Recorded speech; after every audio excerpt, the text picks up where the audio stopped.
So what is BeamNG like below the recommended system requirements? Today we find out with the legendary GT610. Thankfully this is a 2GB model, but we'll get into the specs a little bit later on. So if you check out Steam or the BeamNG website, you can see that the minimum requirements for the game are listed here. Specifically looking at a GPU, we have a Radeon HD 7750 or the NVIDIA GeForce GTX 550 Ti. Now, I know numbers can sometimes be confusing, but generally when it comes to NVIDIA, the higher the number, the better. So in some ways, you might think that 610 is better than 550, but that's just simply not the case. So this is a GT610. It is more of a display adapter than a graphics card. It's not really meant to play games. In fact, the best thing that it can do, in my mind, because it still supports Windows XP, is if you have an old system that you want to revive, you can put one of these in there and then beef up your old system, which is exactly what I've done with it. But for the purposes of this test, I thought it would be fun to bring it up against BeamNG. So to compare the 550 Ti and also the Radeon with the GT610, you can see on this graph here relative performance, 100% power of the GT610, the 550 Ti is over 4 times better than that, and the HD 7750 is nearly 4 times stronger. That's just in raw power. When it comes to gaming performance, we're just going to have to see what the difference is, but just be warned, if anything says it's a gaming system and it has a card that is GT and not GTX, you should probably be concerned. So this is my PC setup. I've been running this system since 2019 when I built it later in the year, and at that point there were no compromises. You can see the specs here, but it's a Ryzen 3900X, an RTX 2080 Ti, and the rest of the specs will be in the description and you can see them here quickly as well, but those are the only ones that matter for this purpose. Here is what BeamNG looks like running on this system at basically max settings, 1440p, and I've capped it at 60 because when I record, I don't want my GPU to be at 100%. I use GPU encoding on OBS to record normally. For the purposes of this video, I'm using software encoding, but I'll show you that in a bit. But the game on my current PC, the way that it's set up with the water cooling and all that, it runs fine. CPU runs a little bit hot, but BeamNG, if I wanted it to, if I uncap the frame rate, I could max out my graphics card and achieve somewhere over 100 FPS on average. And that's with a $5,000 Canadian dollar setup back in 2019.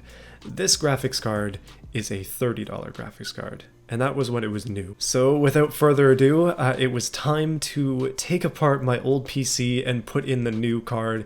Now I want to explain briefly here why I decided to do this with this PC and not an older PC, or potentially run it on the PC that I built in 2013, for example, which would be about the same time period as this card came out. I believe it would be a 2012 card. Now the reason for that is, of course, convenience, and I wanted to give this card the best chance that it could have to play BeamNG well. The 3900X has no onboard graphics, so it was going to be entirely reliant on this graphics card, which is, well, if you wanted to see a really big GPU bottleneck, then this is the place. But everything else is just way above what this card can do, so there would be guaranteed no other issues.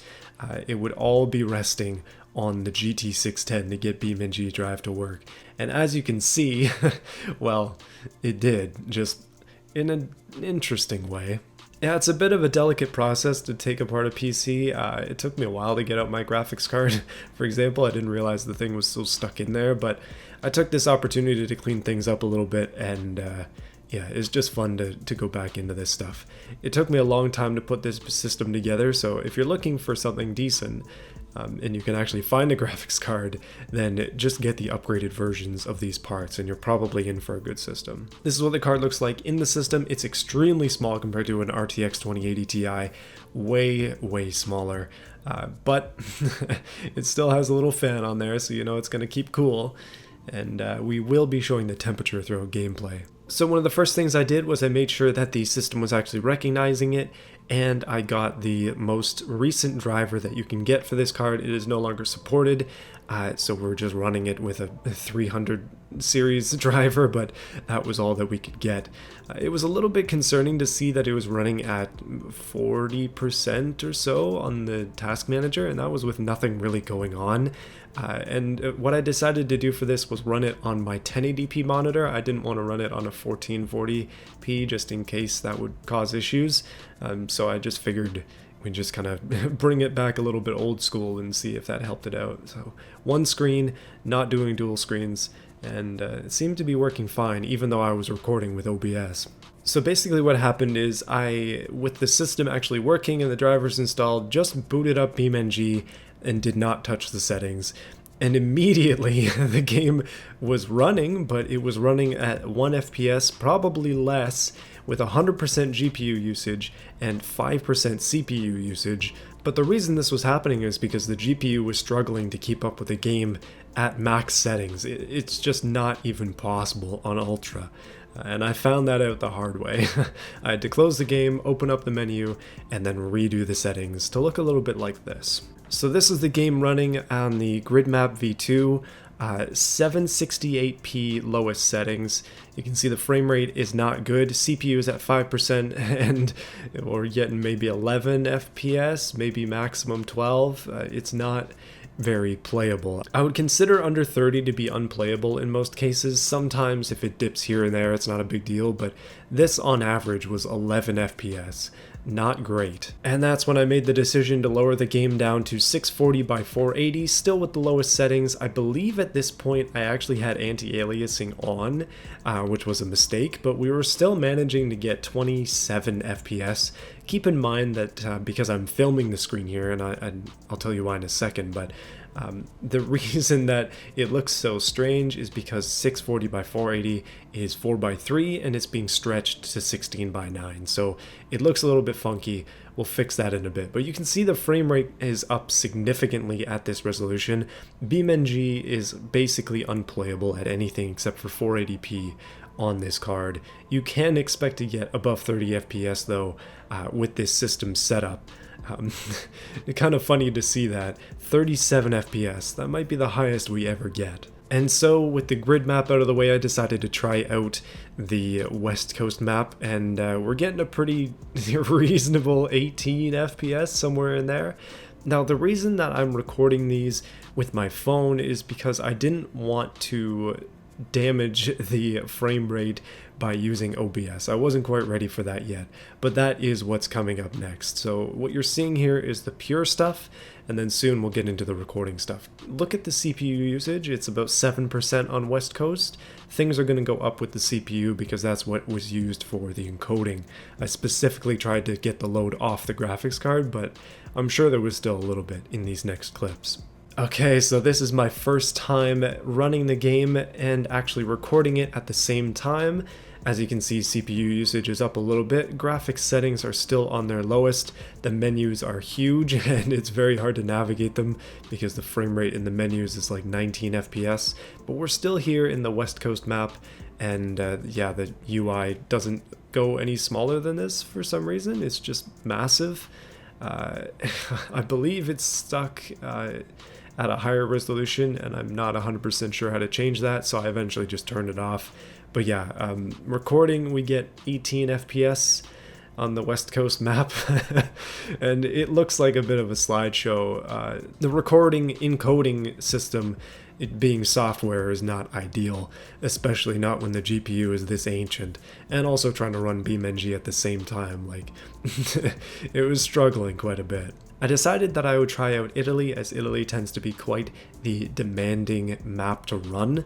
I remember back when it first came out, I was still running a GTX 780, and it really struggled hard with Italy. And you can see the GT 610 is no different. We're getting maybe 16, 17 FPS.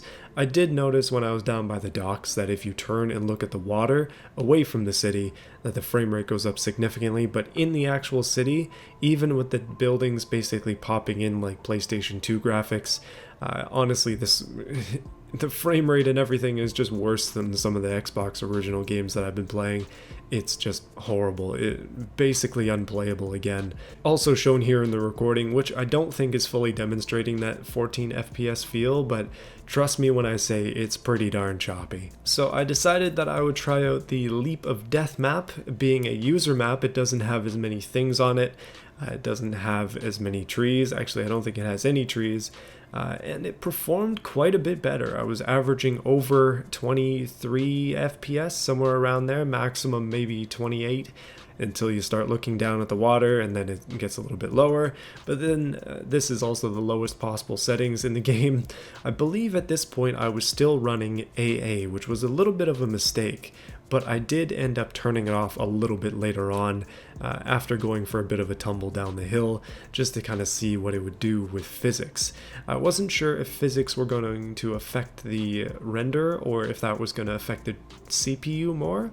As far as I'm aware, BeamNG physics render on the CPU, but they're shown with the GPU, so no matter what, it's going to be testing this boy out. And again, keep notice of that 100%. It is not moving from there. The GPU is maxed all the time. So here is when I realized that anti-aliasing was actually turned on, and as soon as I turned that off, I noticed the menu went up to 39 FPS, and I got excited, like, oh no, I was missing something the whole time, that maybe, just maybe, this one setting was screwing up the game. But again, as you can see, everything else was as low as it goes. And when we go back to the actual game, the frame rate gain is not particularly noticeable. So even with AA off, we're still running 23, 24 FPS. It's just the same thing again. I don't know how you could get this to run properly.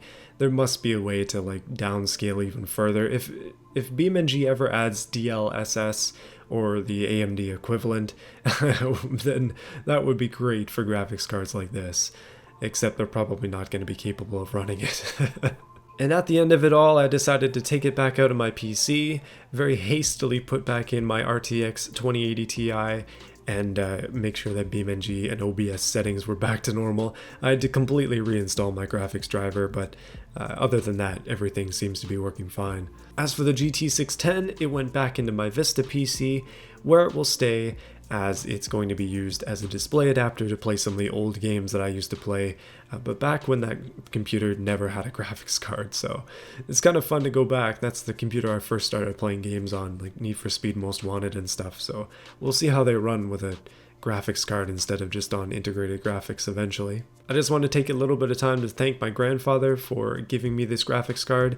It was in his Windows XP PC, and at some point a computer repair shop put it in there to swap out an NVIDIA GeForce 7050 or something, like ancient XP technology when it ended up dying. But yeah, thank you to him for that. This video would not be possible without him. In conclusion, I think you can see that trying to run BeamNG with a GT card was probably a mistake, but we did end up getting a game, at least on the grid map. Absolute lowest settings, turn off literally everything if you're desperate. You might be able to get 30 FPS, but it is going to be a pretty stuttery experience. And I don't really know what to say about the GT610. Like, keep in mind that this is the 2GB version as well. If you're trying to run this with a 1GB version, it's probably going to be worse. I remember back in the day, I used to play Rigs of Rods on my old HP laptop, and that thing had a GT, I think it was a 230 or 210M, like a mobile chip. So it was, again, basically just a display adapter. And the frame rate was obviously horrible, but I actually played it.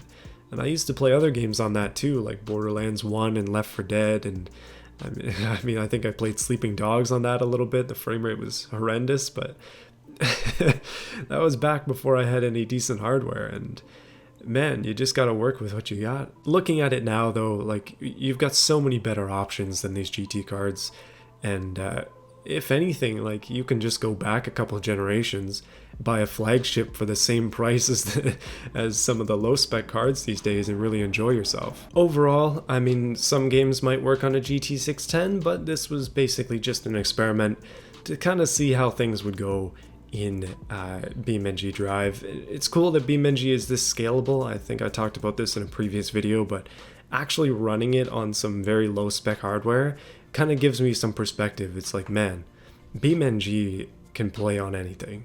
And we've proven it today, my goodness. Hopefully you enjoyed this video. Let me know what you thought of it in the comments, and let me know what kind of hardware you use to run BeamNG and kind of what specs you use. Tell me what frame rates you get.